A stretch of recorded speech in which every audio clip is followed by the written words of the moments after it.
Oh, hey guys. How's everybody doing? I'm running kid here. How's it? Apologize for that. Yeah. Um,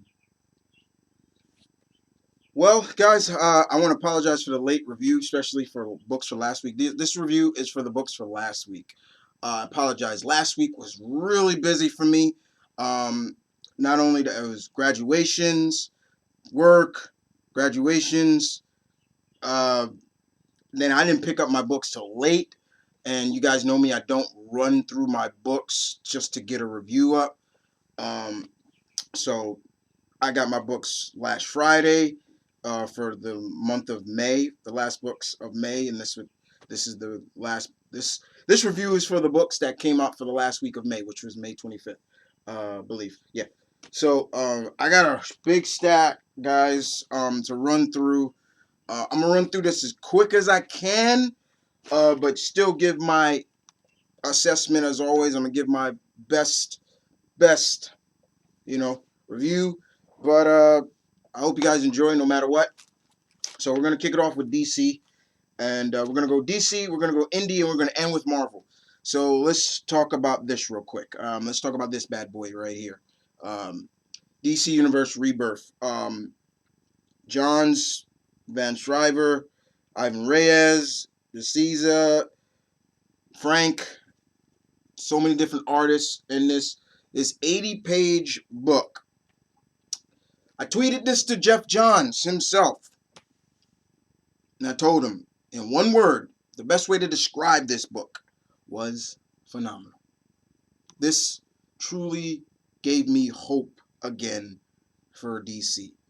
I very much enjoyed it. Everything that was going on in this book, I very much enjoyed it. It felt like old school DC comics to me again, and I loved it. A lot of surprises and that big shocker in there of the person. Excuse me. There were two people. I was like, whoa, okay. And then of course, who they're seemingly building up as I guess the next big villain. There's a death in here. Spoil. I'm not gonna spoil who it was, but I'll spoil who died. I will spoil that. It was Pandora. She was killed. And by who? I was like, Johns, are you seriously going there? This was good. Very good. Thank you. Um, let's move on to Adventures of Supergirl #2. Gates and Myers still doing a job with this. Based off the hit CBS series, I think they should take that CBS now off that series, off that because it's not going to be on CBS anymore. It's moving to CW. But in this issue, this was good because this is a character I would love to see on the show. All I'm going to say is his name is Varel. Uh, there's a hacker that hacks into is dealing with Win, and you find out who that hacker is, and I'm just like, yeah, oh my god! And if you heard that, that was my phone. Sorry about that. But yeah, this was good. This is very good indeed. I like the artwork in this issue a lot better than I liked it uh in the first issue. The artwork changed from a couple of and I know why, because it was Pop Mahan who did the artwork for this fifth chapter in this. I like his artwork. This was good. All right, let's move on to the Flash #52, The End. Uh, Jensen Maroney, and Major. This was good. This was a very fitting end to Flash dealing with a certain someone. Yeah, you get the cover, you see the cover. What is that? Yeah, I thought that was an interesting twist of having a Batman villain deal with the fastest man alive, the Scarlet Speedster himself, the Flash. And I like the fact that they showcased, that you have all the other rogues helping out. Something happens to Golden Glider, which was really cool. Um, and easily kind of how they spun that maybe Barry isn't really the Flash. I thought that was interesting. And seeing Wally in this, what he does was really good. Or should I say, nah, I can't, because I'll spoil something. But a fitting end. I did enjoy it. I'm looking forward to seeing the next chapter with the Flash. This was good. We move on to last issue of Superman, Lois and Clark, number 8. Jurgens, Dan Jurgens, Lee Weeks. Mr. Jurgens, I'm looking so forward to reading your stuff for Superman. You know how to write Superman, and this issue was really good. Now Jonathan knows about his father's secret. He knows everything. He's coming to grips with it, and it's more of him realizing why Daddy was doing this, why Daddy was doing that. It gets more into that maybe Clark's actions have not gone undetected, and people find out about him. But the interesting tale is seeing young Jonathan exhibit powers. Yeah. So it plays up into, I guess, the Super Sons story that's coming. But this was good. This was good. A fitting end. And once again, Mr. Jurgens, I'm looking so forward to you writing Superman. All right, let's move on to the indie books. I got a good amount of indie books here, guys. Let's see. Got a good amount of indie books here. Here's the indies. I got some from Dynamite, of course. Got some from Graphic India, IDW, Image, and Joe Books, and of course Zenoscope. Let's start off with Dynamite, and we're going with Shaft, Imitation of Life. This is part 4 of this story arc, or this miniseries. I tweeted David Walker, and I told him, I was like, and I even tweeted Dynamite itself, and I'm like, why isn't David Walker writing a ongoing Shaft comic? Why are all his stuff just miniseries? He just really knows this character. Now, once again, this is the original Shaft. This is based off of, this book, but also the Richard Roundtree Shaft. Now, of course, I wasn't born during when Mr. Roundtree was Shaft, but I got to see it. That's the beauty of growing up, being raised by parents who raised in that era and grew up in that era. So yeah, but this was still very good. Shaft finally finds the child that he's been looking for, and it gets deep, it gets dirty, it gets gritty. We're going. Shaft finds the kid in a studio where they direct porn, and it gets crazy. And I'm talking about that fetish porn, or gets to the point where we're seeing a black guy handcuffed and about to get gangbanged by guys dressed up in KKK outfits. And I'm like, what the fuck? It was just like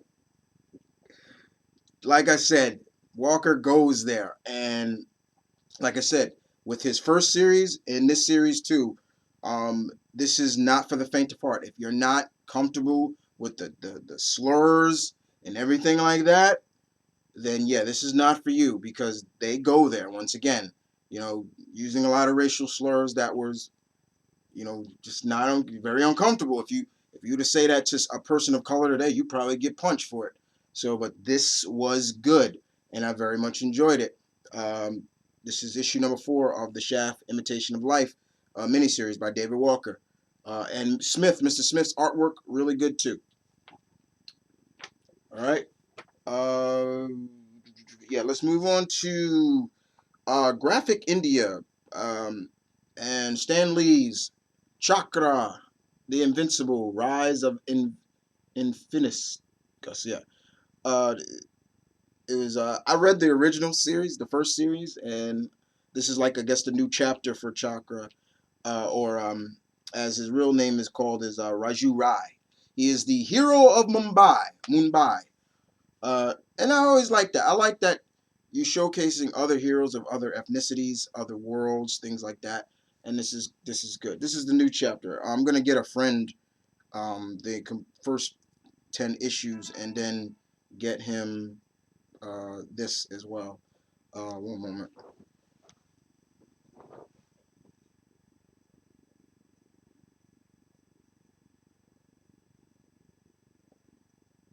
Sorry, guys. Somebody.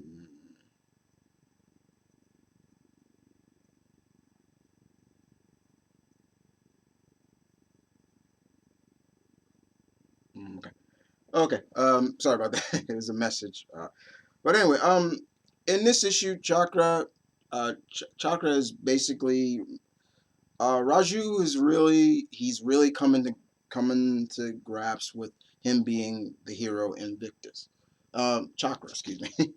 um, the fact is, I like that he's really it very Peter Parker s. You know, he's really coming to one with him being this big hero. In this first part, you see him fighting this big monster, and he beats the monster. Monster goes back in the water and things like that. However, his superhero life needs to be good, but his school life in school, all the kids are like more like, hey, that's that Raju. He's weird.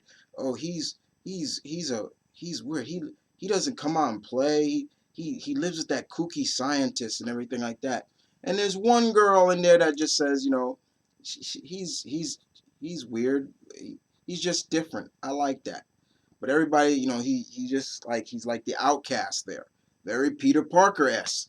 Um, and then of course from there, you know, he's talking to Professor Singh, who looks so much like Dr. Wily from Mega Man. I'm not even joking about that one, but he's you know, Raju's telling him like, I want friends. You know, I don't want to. I lost all my friends. I tell them who I really am, things like that. And he's like, no, don't do that. You know, the usual stick.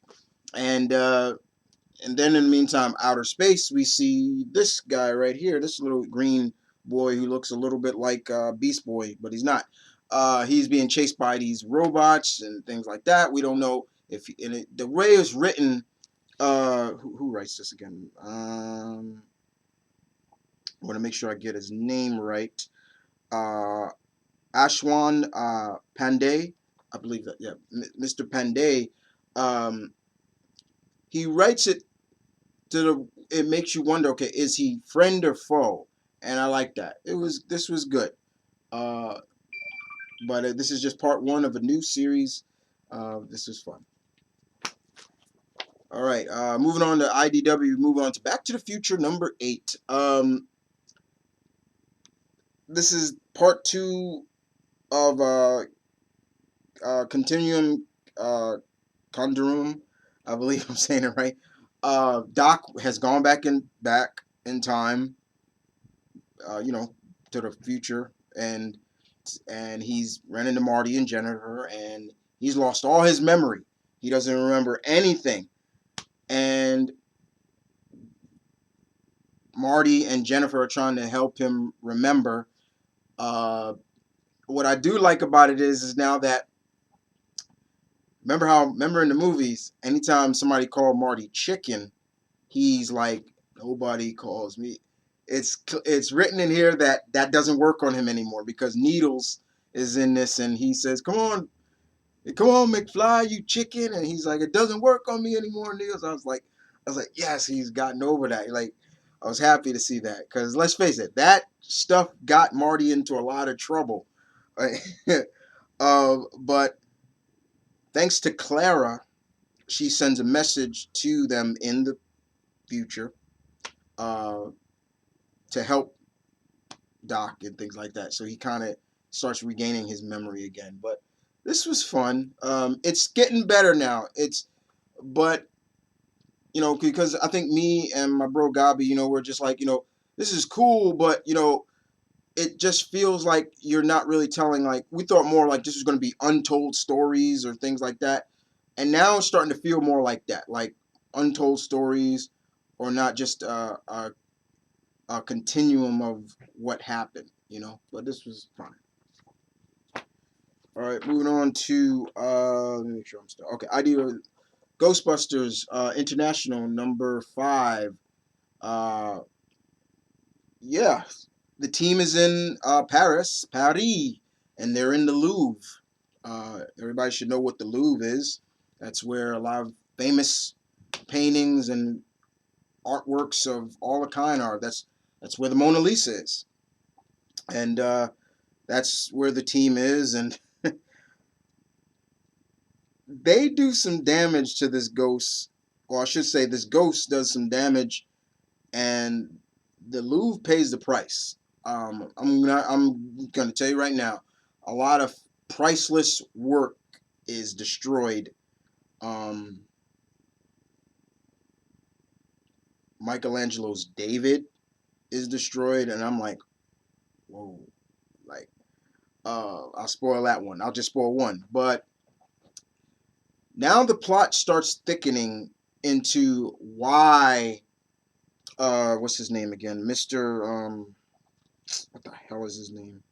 Um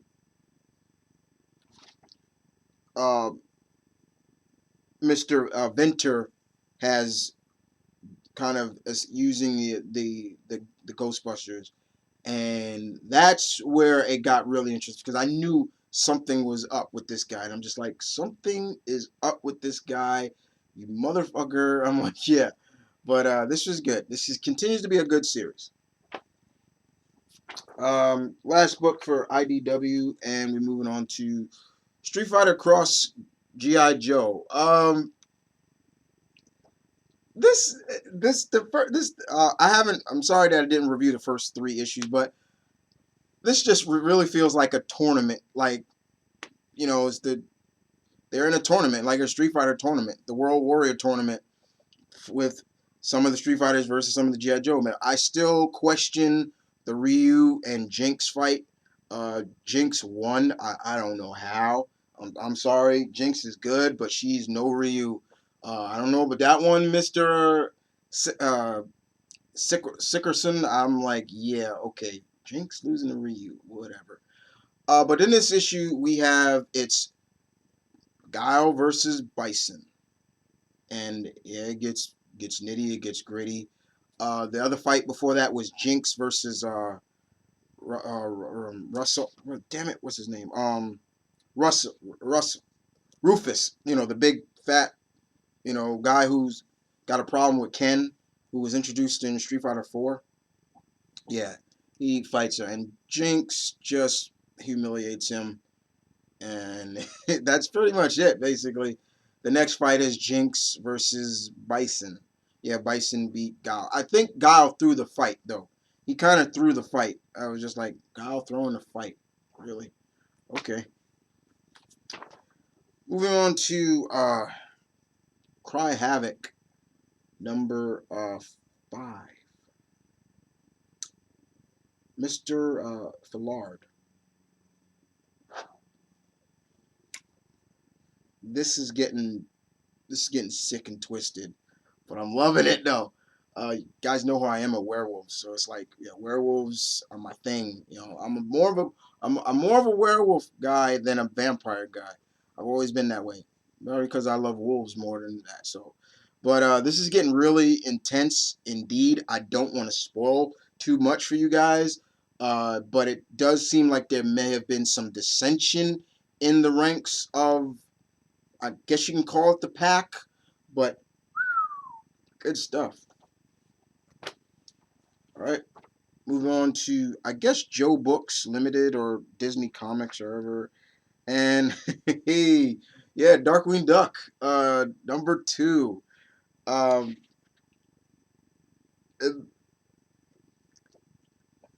this is just feels like old times. Now, when Darkwing Duck came out, I was in my, I was what? When Darkwing Duck, 94, 90, yeah. So I was like 12, 13, around that time, like young, but I still love Darkwing Duck.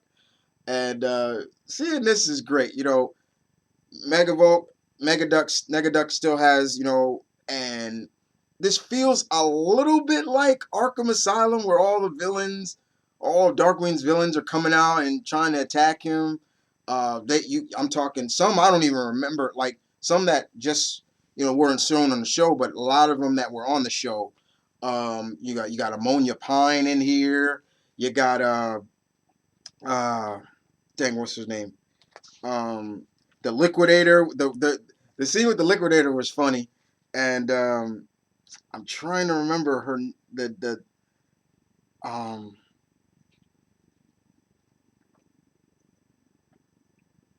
uh Camille Chameleon. There we go. Yeah, Camille Chameleon. Yeah, she's in this. That was really fun. Of course, Goslin, is helping out. Of course, make sure Darkwing. Goslin has always been able to help her dad out. Uh, and even I'm gonna spoil this right here. Even Darkwing meets the Beagle Boys for the first time. I was like, whoa! And I love the line because I gotta read it. I think it was so funny. I think it was so funny. What I think it was Big Time said. Oh, he said, "Let's go to Saint Canard." You say it'll be like taking candy from a baby. You said it was so funny. So it was really cool to see the Beagle Boys.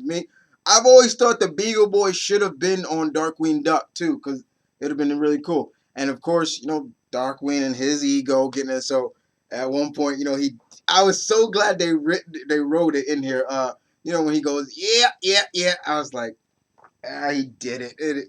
But this was fun, but it's not looking so good for Gosselin. And I can't wait to read the next issue. Darkwing Duck #2. Good stuff. All right, then moving on to the last indie book, we're going to Xenoscope. And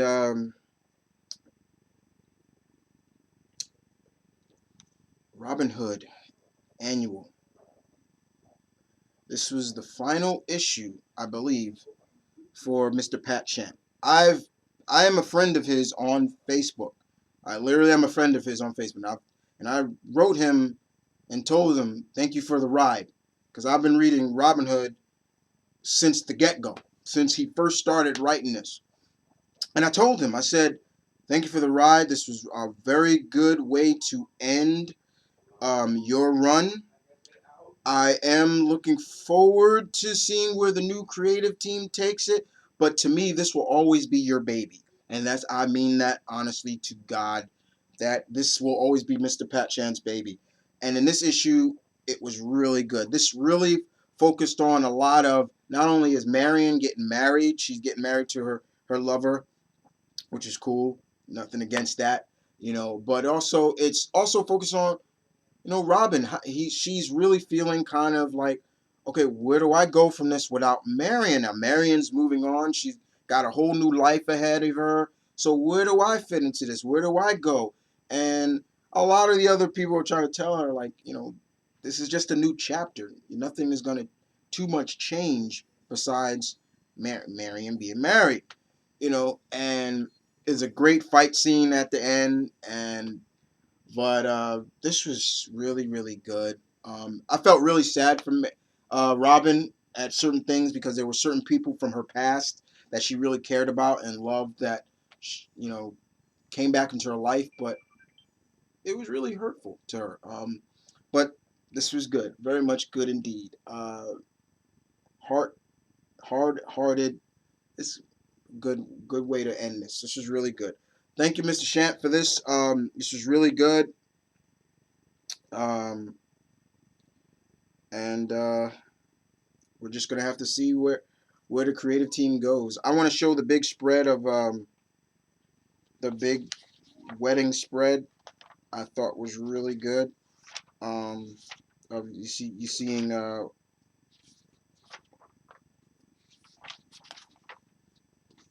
it is.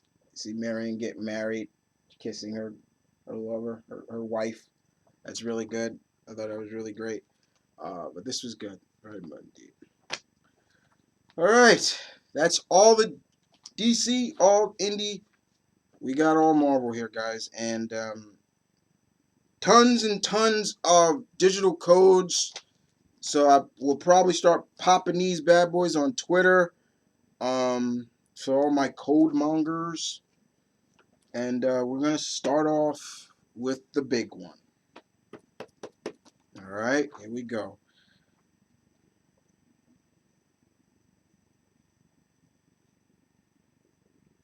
Here it is. Captain America, Steve Rogers, Nick Spencer, Jesus Isaiah. All right, first of all, Gabi, I remember you asking, why does Sharon Carter look old? Why does she? That is from Rick Morender's run, where she was trapped in Dimension Z, and she stayed there and raised Ian, for a while, and that's why she's aged a little bit. That's why she looks that way. But she is commander of Shield, and almost now they're basically saying she may become the. It's almost saying, if I'm not mistaken, in this issue alone, it literally implies that Sharon is next to be the head of Shield because of the situation that happened in Pleasant Hill with Maria Hill and all that stuff. So I'm like, good. Fuck Maria Hill. I'm like, screw Maria Hill. I don't care. I'm like, good. Good riddance. I never liked her anyway. Besides cinematic universes, Maria Hill. But let's talk about this. Now, I'm going to make this perfectly clear. Was I upset when pretty much that big cliffhanger at the end was spoiled? Yeah, I was mad. I was mad. I mean, I'm looking at this like, Steve, a Nazi, a part of Hydra, really? Like, how can that be? That's crap. I felt like Spencer and Tom Brevoort and all of them was just slapping Joe Simon and Mr. Kirby in the face with that. I'm like, are you kidding me? But then I was like, you know what? As much as Hurricane is angry, because that's pretty much that side of me, but Ed Brubaker said something on Twitter. They claim Captain America writer himself said, let's see where this goes. And that's what I did. Even despite the ending, I'm gonna see where this goes because I I, I think something's up. Something is up in here. But besides this was a really, besides the ending, this was not bad. This was not bad at all. Um, the fact they go in story, they show Steve and his mom and his drunken dad. We all know that supposedly Steve got his courage and stuff, all that. It's from his mom. Brave, strong woman Sarah was. I gotta admit that. She had to deal with a lot, and but seeing Steve deal with Zemo and this new Hydra, you know, it's very. I like his new shield. Like this part actually heats up, so he can cut stuff with it. I thought that was really cool. He's starting to, and there's a scene where him and Sharon's like, she's like, "What happened to you out there?" And he's like, "I'm just trying to get used to this body again." And she's like, "There's nothing wrong with your body. There's nothing wrong with this. You just, And I'm just like, this just feels like classic Steve and Sharon stuff. Jack Flag. It's really good to see characters like Jack Flag and Free Spirit, two characters that Marvel hasn't used. Free Spirit hasn't been used since the early '90s. Jack Flag, early 2000s. But it was really good to see them. And Rick Jones is back with Steve as. Now you gotta remember, Rick Jones was a sidekick to Steve at one point. Um, but it's good to see that he's being used, even though they took away. He's no longer A-bomb anymore. But I'm glad to see that they're using him. And you just see Steve being Steve at first, as we all do. And of course, then that's the big ending, the big spoiler alert that has been buzzed all over. And even then, I'm still like, I'm not that convinced. I'm now, it's been about 5, 6 days now, and I let this sink into my head, and I'm still not convinced. Something is up. I don't buy it. I'm not buying it. And even if it does, it's gonna get retconned. But I'm gonna stick with this, guys. For every fan who is a Captain America fan, Steve Rogers fan, if you're not going to stick with it, then you come here. You come here to hear what's going on, and I'll tell you. Okay? All right. Moving on to Captain Marvel number 5. Speaking of Captain Marvel, yeah, there's been some news coming out of the Captain Marvel camp now. We may have our Carol Danvers, and Brie Larson may be up the front runner to play Carol. Okay, now she's not my first choice. I'm not too familiar with her work. I've never seen too much of her work, but I'm willing to give her a chance. But that's what's coming out of the camp for Captain Marvel. But in this, it's basically uh, Carol and Alpha Flight dealing with a renegade ship that could destroy you know what. And of course, Carol and Alpha Flight are the first line of defense before any kind of insurgent that comes from outside of hits Earth. And we get to see who they are. And they're like refugees, and their world was destroyed by the Kree Empire. So it's like, damn Kree. It's like if that's always been if it's not the Skrulls. Everybody thinks the Kree are all good and holy and everything. Bullshit. They're if anything they're worse than the Skrulls at times. So it's kind of funny when you see sometimes that there are heroes that are Kree heroes like Marvel and Novar and all those people and Ultra Girl and all those people, and it's just like, yeah, but Kree is not as bad. So when these refugees see the Star of Hala on Carol's chest, they instantly like, oh, you're a Kree. And she's like, no, I'm not a Kree. She's not really technically a Kree, but she has to find a way to stop these. And it's really good. Puck really shined again. And Puck's been shining really good in this series. The only thing is, like I said before, she doesn't have all of Alpha Flight. She only has she only has like 3 members. She has Puck, Aurora, and Sasquatch. No Vindicator, no Guardian, no Songbird, no Snowbird, or anybody like that. But this was not bad. If you can see that. Sorry about that glare. The sunlight is really buzzing in my room. Sorry about that. Okay, so moving on to Daredevil number 7. Soul and Buffagani. I hope I'm saying your name right. This continues with Elektra, and word of advice: do not fuck with Elektra's head. So Elektra confronts Daredevil and says about her daughter, and I'm like, what daughter? I'm like, yeah, y'all never had no kids. And I'm like, she's like, her name was Iona, and I'm like, all this backstory, like she was raised by Stick, everything. Stick gave her away to adopt her to a nice family. Elektra didn't want her didn't want to be involved in her life in that manner, in terms of, she didn't want Iona falling down the same track that she fell down. And I'm like, Soul, where are you going with this? And then we see that it's all up there. Somebody has been screwing around with Elektra, but it's more to screw with Matt. And I'm just like, boy. Yeah, it was good to see Foggy help Matt out. They've been kind of on ends and needles now.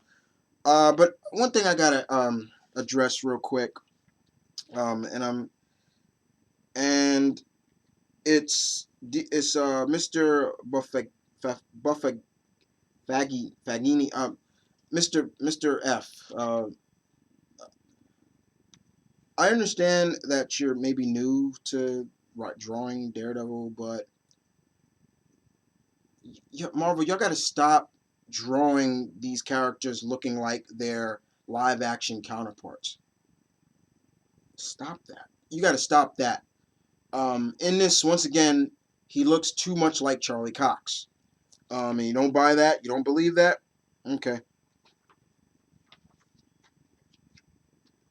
Let me get a good picture of him.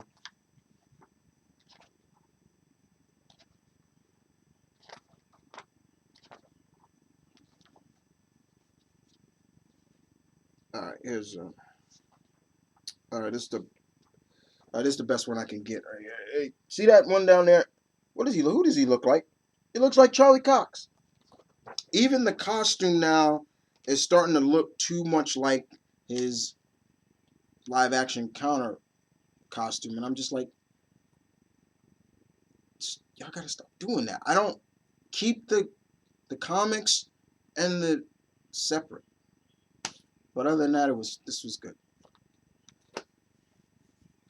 Let's move on to Doctor Strange number 8. This is Last Days of Magic number 3. I'm not gonna spoil too much in this, but Aaron's my boy. You get a fist bump, sir. Bam. You have been killing it on this title, and man, all I'm gonna say is this cannot last. No way. No way. I cannot see this lasting too long. No way. Mm-mm. This is what makes this cover so kind of interesting is you see that the cloak of levitation burning. Like, all I'm gonna say is it was really uncomfortable seeing me watch Strange fight off things basic without using bow and arrows. Like he's saying, you know, good thing I trained with Hawkeye, things like that. I'm like, no, Steven, where's the hand signals and the, call upon the 12 rings of Munipu. All this, I'm like, no, no, no, no. This is, yeah, Mr. Aarons, this is good, but this cannot, no.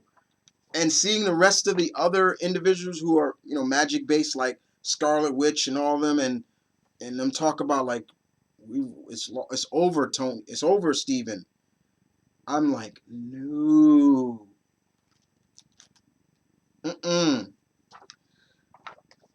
Drax, number 7. CM Punk, Cullen Bunn, Hepburn does the artwork. Okay, so a bounty's been put out on Drax, and after he's defeated Fing Fang Foom, he has all these kids now with him, and we find out who the bounty hunters are, and one of them is actually pretty cool because it's somebody from the Guardians past, or Guardians of the Universe. Anybody who knows the cosmic side of the Marvel Universe as well as I do, you should know this character. Her name is Cammy, who was very close to Drax. Her and her partner called Planet Terry. I'm not joking. He kind of looks like a buffed up bigger version of, what was that character from Futurama? But here, I'll just show him to you. There he is right there. That guy right there. See? Yeah. But Drax is like, who put the bounty on me? Blah blah blah. Cammy's like being very, like, you're not gonna abandon them. You're not gonna abandon these kids like you abandoned me. She's throwing a lot of shit at Drax's face, and Drax is like, what the hell did I do to you? Like, what did I do wrong? Like, and it gets really intense from there. And we do see who put the bounty on Drax, and I'm not gonna spoil it, but let me just tell you, it's somebody from the past. His name starts with a Okay, I'll give you a hint. His name rhymes with sip. Think about it. And I think I went okay. All right. All right. Next issue of Extraordinary X-Men number 10, Lemire. This is good. This is good stuff right here. Once again, the team is still, dealing with what happened to Peter. Storm, my Aurora she's starting to lose hope. I'm like, Storm? Losing hope? No way. I'm like, Storm, you don't give up. Not that easily. And I love who, like, almost puts her in her place and tells her, no, we're not giving up. My man, Bobby Drake, Iceman, literally tells her, no, we're not giving up. We're going to keep fighting. I was like, there you go.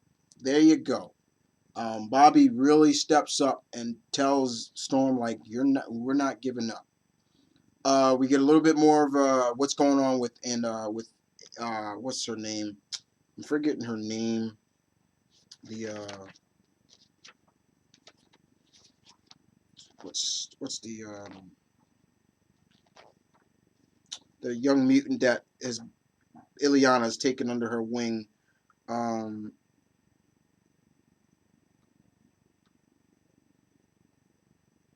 um, uh, Sapina, yeah, I believe that's her name. Yeah, and she's been training with her and things like that, and she's really taken her under her wing. Forge is coming off pretty butthurt in this issue. He's like, yeah, nobody cares about the tech guy, blah, blah, blah. And I love how Ileana just really just likes, she's like, Forge, I think I've got to be the one to tell you because nobody else is going to tell you. Look, Storm doesn't want you anymore. Move on. And it was just like, yeah, Forge, come on. Move on. Like, we got to remember, yeah, Storm and Forge were items back in the day, and he still kind of wants that, and he's still trying to get back in grace with Storm, but yeah, but the ending of what Colossus, who is now under control, does ended right there. All right, let's move on to Hyperion number 3. Um, this was fun. This was interesting. It wasn't nothing really special. Hyperion is still helping out this kid who has worms that come out of him and control him from these superpowered carnies, things like that. And that's pretty much it. Nothing real big, special. Uh, just standard in my opinion, but not bad. It wasn't perfect. Wasn't it? It's just there so far. Um, but this is sure different than how he is portrayed in Squadron Supreme. Definitely. All right, moving on to Mighty Thor number 7. Look, Mr. Aarons, I understand, but these are past stories of Thor. Once again, they're doing past stories of Thor Odinson before he had Mjolnir, and he's dealing with this guy who's supposed to be the greatest Viking of all, and it is what it is. This just wasn't. It wasn't. No, I'm sorry. I want Thor Odinson back as much as anybody else, but let's get back to what's going on with Jane. Come on. Moving on to Mockingbird number 3. Very good issue where Mockingbird kind of explains what she was like when she was a kid, what she's done as a kid. I thought that was really interesting. She's dealing with a hostage situation with, I guess, a Inhuman girl, and then this Inhuman girl can do some things, and she's like, I can kill you right now. And Bobby's just like, well, I got snipers on you and things like that, and just a very good standard issue. Like I said, I'm digging Bobby's new look. I love her new costume. I like now that she has like these wings that she can glide down with. I mean, her name is Mockingbird. Come on, like why shouldn't she have some kind of wings or so? That I've always wondered about that. But other than that, this is not bad. And like I said, I love where she talks about how she says, basically says, when I was a kid, I did everything I could to get superpowers. Why? I wanted to be a hero. I wanted to be Captain America. Sometimes I fall short. Uh, but this was fun. I like the cover. Well, if you hold it upside down, you can see it. But yeah, okay. Moving on to just a fun title. I've been loving what Miss Reader, uh, Amy Reader, and Brian Montclair have been doing with this series. Moon Girl and Devil Dinosaur. So uh, Lunella has gone through Terrigenesis. She always had the Terrigen gene in her, and she was always trying to stop it. Unfortunately, Terrigen Cloud hit her. She got cocooned, and then she comes out. Devil Dinosaurs there. They've gotten really close now, and she's trying to figure out what kind of power she has. She's like, oh my, I have no horns, no nothing coming out of my face. What happened? You know, um, people have been looking for her. Her parents flip out. Oh my God, you're back. Everything like that. Uh, and but they're still a duo together. The two, Moon Girl, they go out and fight crime together. And I would assume, yeah, when you got a big red dinosaur, Tyrannosaurus Rex by your side, I think you're in good hands. So yeah, she's out there. You see them fighting crime and bringing in purse snatchers and everything like that. But in the meantime, you see out in space on another Kree planet. Not the home. Remember, Hala's been destroyed. Not the Kree homeworld, but another colony that is run by Kree. And you see this little boy who is talking about the Inhumans and everything like that. His father says some shit about the Inhumans. I was just like, Jesus Christ. Um, and he's like, yeah, you know what? His father kind of downplays this little boy. What was his name again? What was the little boy's name? I'm trying to remember. His name is Melvar. Yeah, Melvar. Remember, almost every Kree has like a var or something at the end of it, or something like that. But yeah, his father just belittles him and just says you'll never be able to do all this stuff, and he's just like, I'll show him. Like, yeah, I'll show him. So he starts going down the list of all the Inhumans, and he's like, all I need is just the weakest one, and I'll bring that one in, and he finds Lupina, Lunella, excuse me, Lupina,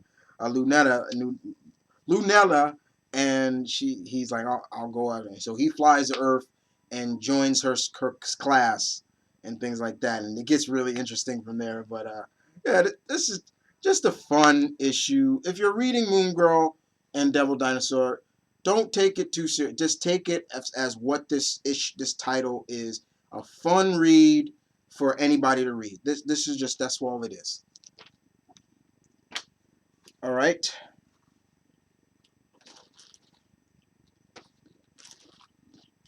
Almost done, guys. Almost done. Like I said, I had a big week last week. My second David Walker book that I picked up last week. Nighthawk.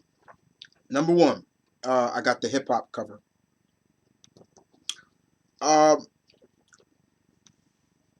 right, Nighthawk, the Nighthawk from Squadron Supreme from another universe, from a different universe. He is now in Chi-Town. So Chi-Town has his own hero. Yes, I always think not everybody needs to be in New York. There are other big metropolis cities that could use a hero. Chicago being the third biggest city in the United States. Why not? But this really hits the mark because not only is he, hold on, I want to make sure, Raymond Kane, aka the Nighthawk in this. This is not Kyle Richmond, 616 Nighthawk. This is different Nighthawk. Basically, he's like this. He don't pull punches. He goes in. This month go in. You know, his dude break bones. He cracks some heads. He'll kill you if he needs to. For the greater good, he will kill you. And he's in Chicago, and it's a lot of racial tensioning, and that's something Walker is really good at. I'm not gonna deny that Walker really knows how to bring in some racial issues and things like that that's been going on in current events right now. Big ups to Walker for doing that. And of course, Kane Nighthawk is dealing with that too. But however, one thing I also gotta applaud for Mr. Walker. This feels very much like old school Microchip and Punisher, because he has like kind of like somebody who watches over him too. It's a female who what is her name again? Uh Tilda Tilda Tilda Johnson. She's a robotic expert and a former criminal. And she's like Microchip. She's pretty much like his Microchip. She creates a lot of his weapon, like robotic weapons, like his robotic,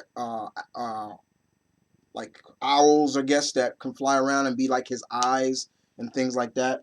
The goggles that he wears also can interface with all those robotic owls and things like that. But this was really good. The artwork, who does the artwork in this? The artwork, Raymond Villalobos, not bad. It you can see it here. It's not bad. It's it is what it is. But when they show the blood splatter, yeah, they show that blood splatter. And I guess the villain in this they show, I guess what Nighthawk is trying to, fucking disgusting. Not bad. Not bad, Mr. Walker. Good week. Good week for David Walker last week. Definitely good.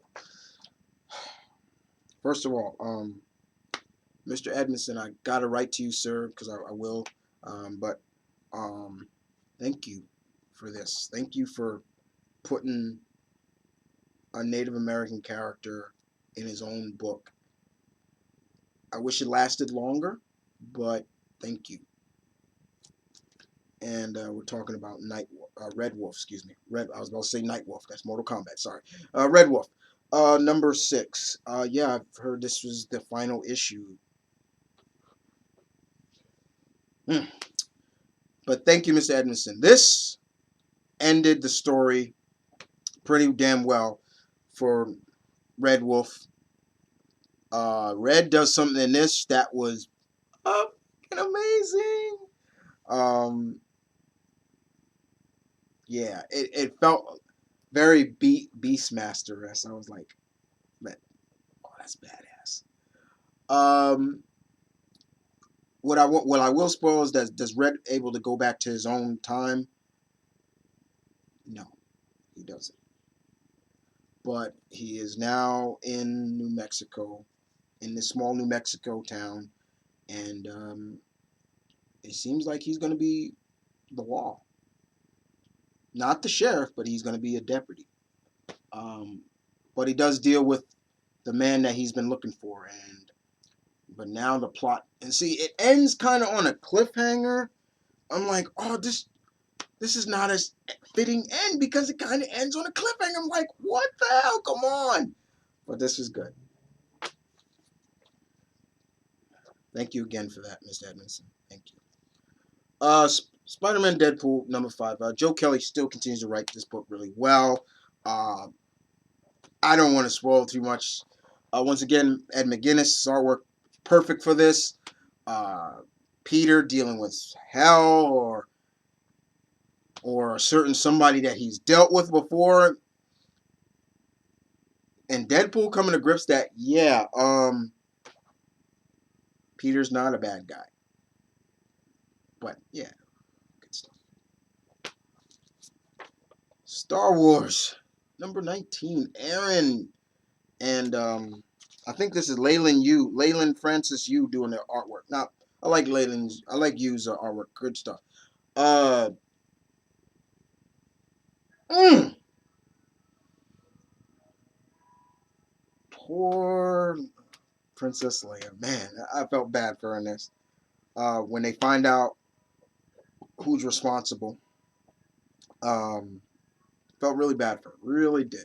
Got me right here, you know. But you find out who this man is, identity. I'm not gonna ruin it, but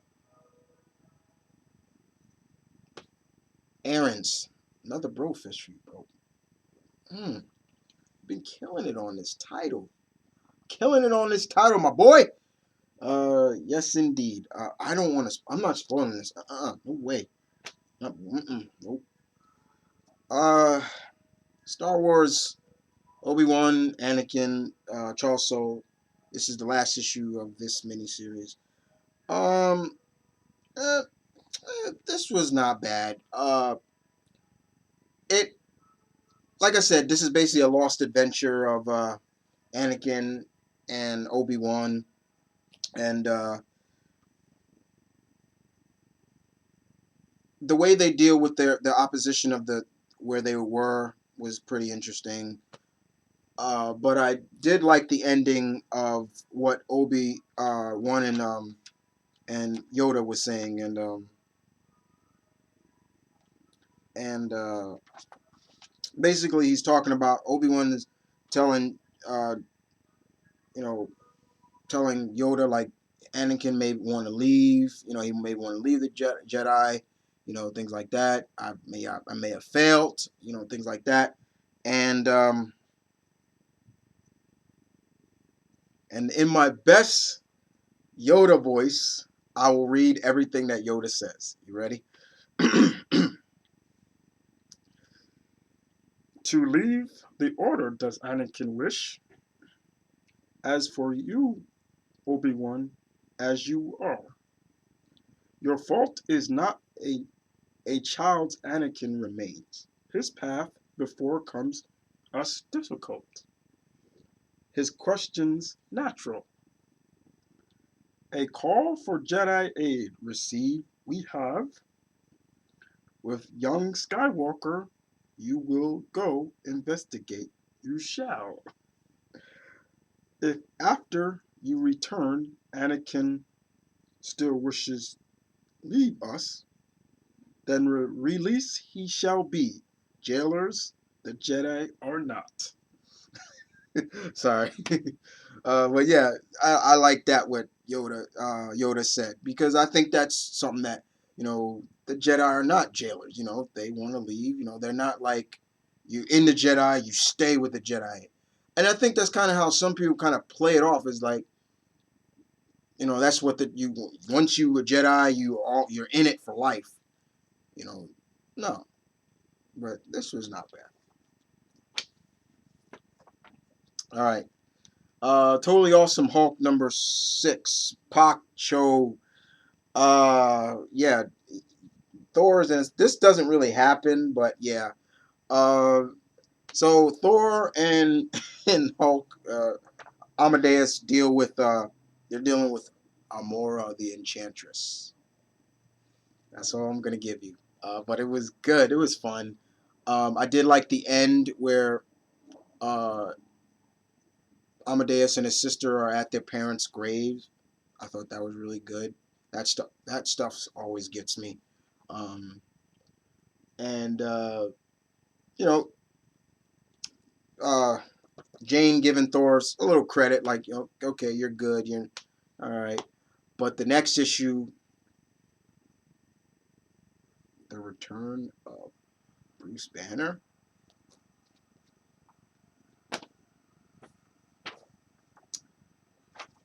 Final book. Here we go. We're gonna wrap this up, and I probably went on. I told you guys I had a big week. You still with me? I hope you guys are still with me. Last book, in Uncanny Inhumans. Um, I'm shocked that what's the name wasn't doing the artwork. God, I really wish it was, but basically in this, woo-hoo-hoo-hoo, this cover sums it up.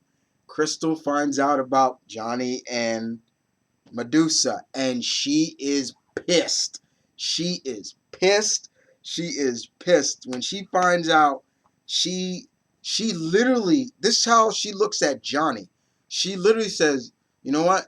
I'm not blaming Johnny for this because he's just Johnny Storm is a child at heart." I'm like, God damn, Crystal, like you really went there. Like, wow, she's blaming Medusa, almost basically saying she's blaming her sister, basically saying like, yeah, you dumped Black Bolt, so yeah, you need to get some action. So you, I was like, you what? Like oh my god, I gotta read it. She's like, you know, Medusa and Johnny, you're together. She's like, and Medusa's like, sister, let me explain. And she's like, what's there to explain? I understand everything now. She's like, we had, and you know, basically, Medusa says, Crystal, I need to talk to you, and you know, you can see her right here. You know, like she's basically like, why? The only possible reason I want to see the talk would be to make you feel better. Okay, you know, I can't even blame Johnny. He's like a child. I'm like, what? She's like, but you're my sister, the woman I admire the most in the entire world. How could you do this? Were you trying to hurt me for some reason? She's like, of course not. I just didn't. And she's like, it's not like we didn't think of you, Crystal. We just needed something that wasn't about you. I promise we weren't even thinking about you. And that's Johnny saying that. And she's like, and she turns to Johnny and says, obviously. And she's and Crystal's like, Johnny, please stop helping. And she just, how long has it been going on? Not too long. You know, you better hope Black Bolt never finds out about it, and uh, he'll snuff you like out like a candle, Johnny. And then Johnny says, yeah, well, exactly. He did exactly that. He know, and so she's like, wait, Black Bolt knows, and she, who does anyone else? Gorgon, probably, but so Crystal just really gets pissed because it's almost like if everybody else knew about this, why didn't I know about it? Like she feels like a fool, and it really hurtful. I felt really bad for Crystal in this because I'm like, you know, Johnny, you and Crystal been together for a long time, and then you go to her sister, and it was just like I even felt when they announced that Medusa and Johnny were together, I'm like, this is not gonna go well, and it's really there was really hurtful stuff that went down in this. But then, of course, at the end was really touching, and I'll show you the end. Um,